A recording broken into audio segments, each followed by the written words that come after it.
पर्वतों और वनों से आच्छादित रहने वाला यह क्षेत्र खनिजों से समृद्ध है। इसे सोनांचल के साथ ही यूपी का पावर हब या ऊर्जा राजधानी और यहां तक कि मिनी मुंबई भी कहते हैं। यहां का एक रोचक संयोग है कि 18 लोकसभा चुनाव में एक दर्जन बार 12 बार राम, शिव और नारायण नाम वाले उम्मीदवार चुनाव जीते, तो वर्ष 2004 से लाल नाम वाले ही यहां से सांसद चुने गए। पर्वतों और वनों से आच्छादित रहने वाला यह क्षेत्र खनिजों से समृद्ध है। इसे सोनांचल के साथ ही यूपी का पावर हब या ऊर्जा राजधानी और यहां तक कि मिनी मुंबई भी कहते हैं। यहां का एक रोचक संयोग है कि 18 लोकसभा चुनाव में एक दर्जन बार 12 बार राम, शिव और नारायण नाम वाले उम्मीदवार चुनाव जीते, तो वर्ष 2004 से लाल नाम वाले ही यहां से सांसद चुने गए। नमस्कार, मैं हूं ज्ञानंद शुक्ला। यूपी का ज्ञान में आपका हार्दिक स्वागत है और आज हम चर्चा करेंगे रॉबर्ट्सगंज संसदीय सीट की। रॉबर्ट्सगंज सोनभद्र का जिला मुख्यालय है। यूपी के दक्षिण पूर्वी कोने पर स्थित है। विंध्य और कैमूर की पहाड़ियों के बीच छोटा नागपुर पठार पर स्थित है ये पूरा इलाका। 4 मार्च 1989 को मिर्जापुर जनपद के दक्षिणी हिस्से को अलग करके सोनभद्र जिला बनाया गया था। एक नया जिला अस्तित्व में आया था। प्राकृतिक संसाधनों से भरपूर ये यूपी का इकलौता ऐसा जिला है जिसकी सीमाएं 4 राज्यों से मिली हुई हैं। बिहार के अलावा छत्तीसगढ़, मध्य प्रदेश और झारखंड से भी इसकी सीमाएं जुड़ी हुई हैं। छत्तीसगढ़ और मध्य प्रदेश के पठार से निकली रिहंद नदी यहीं आकर सोन नदी में मिल जाती है। रिहंद नदी पर बना गोविंद वल्लभ पंत सागर आंशिक रूप से सोनभद्र जिले में और आंशिक तौर से मध्य प्रदेश में आता है।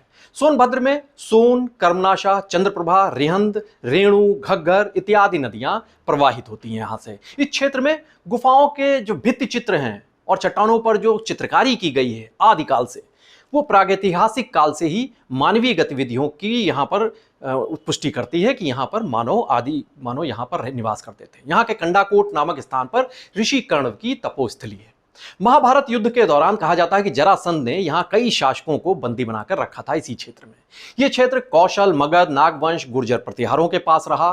फिर उसके बाद यहाँ पर कोल शासकों का कब्जा हो गया। विजयगढ़ का जो किला हुआ करता था, 13वीं शताब्दी के दौरान इसे दूसरी काशी के तौर पर भी जाना जाता था। बाद में यहाँ पर मुगल शासन का आधिपत्य हो गया था। अगोरी किला मदन शाह के नियंत्रण में हुआ करता था यहाँ का। बाद में यहाँ बनारस के शासकों का नियंत्रण हो गया था, उनके अधीन आ गया था यह क्षेत्र। 1775 में यहाँ का सारा नियंत्रण अंग्रेजों के कब्जे में चला गया था। ब्रिटिश दौर में मिर्जापुर से ही सोनभद्र जिला और रॉबर्ट्सगंज तहसील ये शामिल किए गए थे। इस शहर का नामकरण ब्रिटिश राज में ही हुआ था। अंग्रेजी सेना के फील्ड मार्शल फ्रेडरिक रॉबर्ट, उनके नाम पर रॉबर्ट्सगंज रखा गया था इसे। यहाँ का जो विजयगढ़ किला है वो देवकीनंदन खत्री के सुप्रसिद्ध उपन्यास चंद्रकांता की कथा से जुड़ा हुआ है। इसी नाम से एक सीरियल भी बना हुआ था, चंद्रकांता। यहाँ सोडरीगढ़ का किला, लोरिक जो वीर लोरिक है उनका पत्थर, लखनिया दरी प्रपात, रिहंद बांध, अगोरी दुर्ग, रेणुकूट का रेणुकेश्वर मंदिर ये प्रमुख दर्शनीय स्थल है इस जगह के। सलखन का फॉसिल पार्क, ये दुनिया का सबसे पुराना जीवाश्म पार्क है। प्रथम प्रधानमंत्री जवाहरलाल नेहरू ने इस जिले को भारत का स्विट्जरलैंड बनाने की योजना बनाई थी, एक सपना देखा था, लेकिन इसे अमल में नहीं लाया जा सका। अब बात करते हैं यहाँ से जुड़े विकास और यहाँ के उद्योग धंधों से जुड़े हुए जो पहलू हैं उनके बारे में। सोनभद्र जिला एक औद्योगिक क्षेत्र है। यहाँ पर बॉक्साइट, चूना, पत्थर, कोयला, सोना, ये तमाम जो बेशकीमती खनिज हैं वो मौजूद हैं पर्याप्त मात्रा में। इसीलिए इसे सोनांचल भी कहा जाता है इस पूरे क्षेत्र को। यहाँ एल्युमिनियम इकाई, देश की सबसे बड़ी डाला सीमेंट फैक्ट्री, अनपरा और रिहंद थर्मल और हाइड्रो ये दोनों ही विद्युत इकाइयाँ हैं। यहाँ पर स्टोन क्रशर इकाइयाँ हैं, आदित्य बिरला केमिकल्स, एनटीपीसी की मौजूदगी है यहाँ पर, और ये इसे भारत का पावर हब बनाते हैं ये सब मिलकर। इसीलिए इसे मिनी मुंबई भी कहा जाता है। इसके अलावा सोनभद्र के जो डिजाइनर कालीन हैं वो बहुत ही प्रसिद्ध हैं, लोकप्रिय हैं। इन्वेस्टर समिट के दौरान यहाँ पर 79,000 करोड़ की 43 निवेश परियोजनाएं जमीन पर उतारने का ये खाका तैयार हुआ है। इनमें 35,000 करोड़ के 2 बड़े प्रोजेक्ट भी शामिल हैं यहाँ पर, और इनके जरिए यहाँ पर विकास को गति मिलने की उम्मीद है। अब बात करते हैं यहाँ के संसदीय चुनाव के इतिहास की। दरअसल रॉबर्ट्सगंज सीट जो है वो 2 जिलों चंदौली और सोनभद्र इनकी विधानसभाओं को मिलाकर ये बनाई गई है। साल 1952 का जब चुनाव आया था तो यहाँ से कांग्रेस के रामस्वरूप पहले सांसद चुने गए थे। 1967 और 1971 में भी इन्हें ही जीत हासिल हुई थी रामस्वरूप जी को। 1977 में जनता पार्टी से शिव संपत राम यहां से चुनाव जीते थे, तो 1980 और 1984 में लगातार 2 बार कांग्रेस के राम प्यारे पनिका यहां से चुनाव जीते। 1989 में यहां बीजेपी का खाता खुला था, उसके सूबेदार प्रसाद यहां से चुनाव जीते। 1991 में यह सीट जनता दल के राम निहोर राय के खाते में आई, उन्होंने यहां से चुनाव जीता। 1996, 1998 और 1999 में इस सीट पर बीजेपी के राम शकल को जीत हासिल हुई, उन्होंने जीत की हैट्रिक लगाई।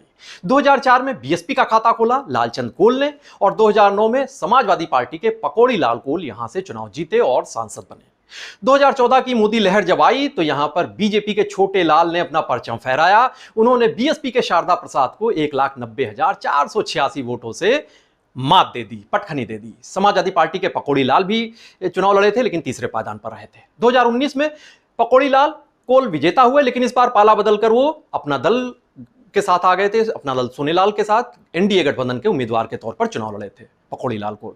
उन्होंने इस चुनाव में 4,47,914 वोट हासिल किए और समाजवादी पार्टी बीएसपी गठबंधन से चुनाव लड़े भाई लाल को 54,336 वोटों के मार्जिन से परास्त कर दिया था। कांग्रेस से चुनाव लड़े थे भगवती प्रसाद, वो यहां पर तीसरे पायदान पर रहे थे इस सीट पर। रॉबर्ट्सगंज संसदीय सीट के तहत 5 विधानसभा सीटें शामिल हैं।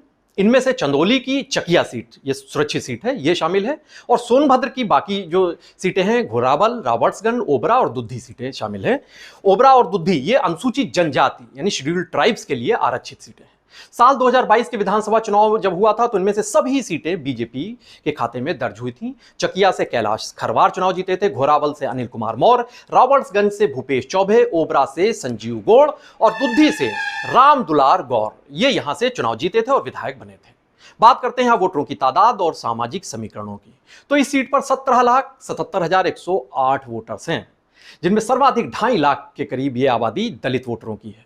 सवा लाख यहाँ पर ब्राह्मण भी हैं, यादव हैं और कुशवाहा वोटर हैं, ये सभी सवा लाख के 1.5 लाख के करीब हैं। 1,20,000 गोंड वोटर्स हैं, 1,10,000 यहाँ पर खरवार हैं, 1 लाख मुस्लिम, कुर्मी और वैश्य बिरादरी के वोटर हैं इस सीट पर, जबकि 80,000 कोल और 60,000 छत्री वोटर भी यहाँ पर मौजूद हैं इस सीट पर। मौजूदा चुनावी जंग की भी बात करते हैं तो यहाँ पर बीजेपी की सहयोगी दल अपना दल सोनेलाल के कोटे में ये सीट गई है, और यहाँ से रिंकी कोल अपना दल उस गुट से रिंकी कोल चुनावी मैदान में है। समाजवादी पार्टी से छोटे लाल खरवार और बीएसपी से धनेश्वर गौतम चुनावी मैदान में है। 96 सीट से विधायक रहे राहुल कोल के निधन के बाद हुए उपचुनाव जीतकर अपना दल की विधायक बनी है रिंकी कोल। यहाँ के सिटिंग सांसद पकौड़ी लाल कोल की ये बहू भी हैं। पकौड़ी लाल कोल अपने विवादित बयानों के लिए बहुत जाने जाते रहे हैं, इसीलिए उनका टिकट भी यहाँ पर कटा है, ये भी माना जाता है।